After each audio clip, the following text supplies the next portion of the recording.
Good evening, ladies and gentlemen. Good evening, sir. In the afternoon session, we have discussed about the insurgency. So probably the matter was not understood by everyone. So we are having a small revision of the chapter now.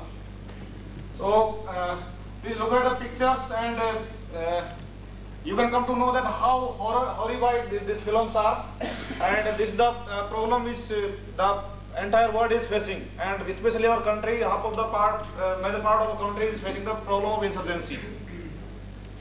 In this session,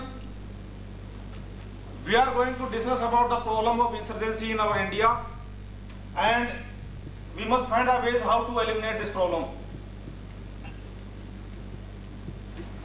The aim of this discussion is to apprise the class about the problem of insurgency in India. The objective, by the end of this session, we will be able to understand the problem of insurgency and what are the effects and how to curb the problem in India. First of all, we must understand what the insurgency is all about. Insurgency is an armed rebellion against the legally constituted government for a political motive, and it manifests in the murders, kidnapping, robbery, ambush on security forces, and such kind of operations.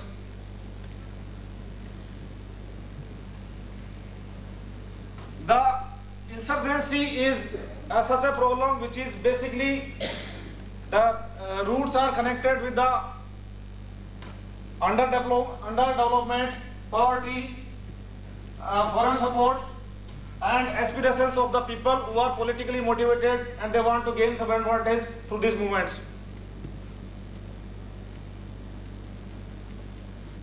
There are some basic requirements which leads to the insurgency.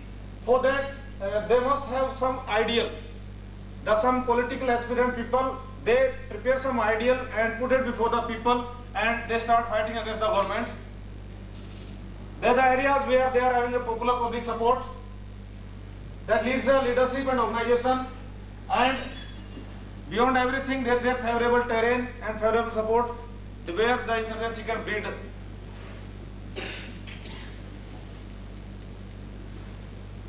If you look at the problem of insurgency, you will find that the most of the part of Northeast and J&K, they are suffering from the insurgency problem. And what are the basic reasons for development of insurgency in those areas are? There are the international borders with many countries are attached to it. The Northeast is a part of where 15% of almost 12 to 15% part of the India, geographically 15% is covered in the Northeast. But there are plenty of foreign nations which are attached to it, like Bhutan, Bangladesh, China, Myanmar, etc. Rest of India is connected to the Chicken Neck, which I explained to you. There is a small corridor which is connecting the rest of the larger part of India to the northeast. Brahmaputra and Himalayas and hilly terrain in J&K, hostile neighborhood of the Pakistan. They are the basic factors which are affecting our country, and they are the responsible for development of insurgency in northeast and J&K. Insurgents have certain advantages above the security forces, like they can easily mingle with the local population. They have a food and shelter. Insurgents are highly mobile. They don't have any responsibility. They don't have responsibility toward the constitution. They don't have to obey the law and order. They don't obey the human rights. Insurgency is developed in 3 stages. The first stage is to develop an ideal. They go before the people and show that this is the reason for which we are fighting for our cause. Then the second stage, they develop some infrastructure. They recruit the youth. They gather some arms, and they extort the money from the local people, and they strong themselves. And ultimately, the last stage is they start attacking on the security forces. The insurgents have the organization divided into 2 parts. One is military wing and another is civil wing. Like our own organizations, the insurgents are also 2 organizations, military and civil wing. Different kind of groups, like in Assam, Nagaland, there is ULFA, NSCN, IM, PLA, Hizbul Mujahideen, Lashkar-e-Toiba. These are the basic, these are many important outfits of our country. This is the map where you can make out the different part of northeast, the different groups are acting. So this is the basic insight of the problem of insurgency in India, and we are suffering it and we are facing nowadays.